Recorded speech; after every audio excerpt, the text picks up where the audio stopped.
السلام علیکم دوستو، آج کا جو ہمارا ٹاپک ہے وہ عظیم ڈرامہ نگار مرزا ادیب کے حوالے سے ہے۔ مرزا ادیب کی ولادت یعنی پیدائش 1914، وفات 31 جولائی 1999۔ مرزا ادیب کا نام دلاور علی تھا۔ دوستو مرزا ادیب کا اصل نام جو تھا وہ تھا دلاور علی۔ ان کا خاندان کوئی علمی خاندان نہیں تھا۔ بچپن کا زمانہ افلاس و تنگ دستی یعنی غربت میں گزرا۔ زمانہ طالب علمی میں ان کی ملاقات اختر شیرانی اور حافظ محمود شیرانی سے ہوئی۔ ان ملاقاتوں نے ان کے ادبی ذوق کو ابھارا یعنی ابھارنا کے معنی اٹھانا۔ 1936 میں انہوں نے اردو کے ممتاز رسالے ادب لطیف کی ادارت سنبھالی اور خاص طویل دورانی تک اس کے ساتھ وابستہ رہے۔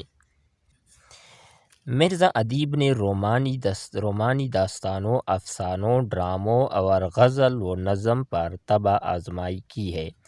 سحر انورد کے خطوط ان کا ابتدائی کارنامہ ہے جس میں رومانی فضا ملتی ہے، مگر ان کی شہرت کا انحصار ان کے یک بابی ڈراموں پر ہے۔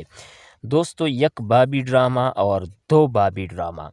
یک بابی ڈرامہ وہ ڈرامہ ہوتا ہے جو ایک ہی نشست میں ختم ہو جائے، یعنی ایک ہی وقت میں ختم ہو جائے، اور دو بابی ڈرامہ ایک نشست میں ختم نہیں ہو سکتی، ان میں کوئی نہ کوئی چینجنگ ضرور ہوتی ہے، جنہیں انہوں نے بڑی خوبصورتی اور فنکاری یعنی ہنرمندی سے لکھا ہے۔ ان کی تصانیف میں سحرۂ انورد کے خطوط، سحرۂ انورد کے رومان، آنسو اور تارے، لہو اور قالین، ستون، پس پردہ، خوابوں کے مسافر اور ماموں جان بہت مشہور ہے۔ مرزا ادیب جذبے اور تخیل کے امتزاج یعنی ملاوٹ سے ایک رومان انگیز اور رنگین فضا تخلیق کرنے کے ماہر ہیں۔ انہوں نے جذبے اور تخیل کو عقل کے تابع رکھا ہے، جس کی وجہ سے ان کا اسلوب سنجیدہ اور متین ہو گیا ہے۔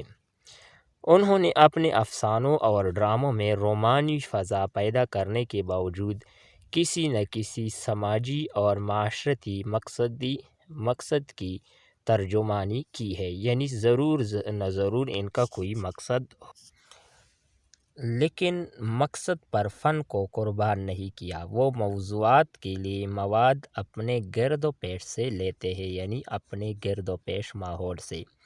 وہ ان سیاسی زیادتیوں، سماجی ظلم و ستم اور معاشرتی ناانصافیوں کا ذکر کرتے ہیں جن سے وہ خود اور متوسط طبقہ دوچار یعنی متاثر ہوتا ہے۔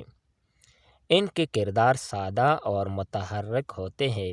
ان کے کردار عالم فاضل یا بڑے بڑے امیر نہیں، بلکہ گلیوں اور سڑکوں پر پھرنے والے عام انسان ہیں۔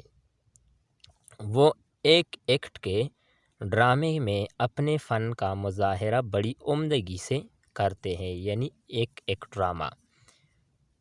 ان کی زبان سادہ اور شگفتہ ہے۔ وہ روزمرہ کی چاشنی یعنی شیرینی یا مٹاس کے ساتھ اس طرح مکالمے تحریر کرتے ہیں کہ پڑھنے والا لطف اٹھاتا ہے۔ دوستو، امید کرتے ہیں کہ آپ کو یہ ویڈیو پسند آئی ہوگی۔ نیکسٹ ویڈیو کے ساتھ ملتے ہیں۔ اللہ حافظ۔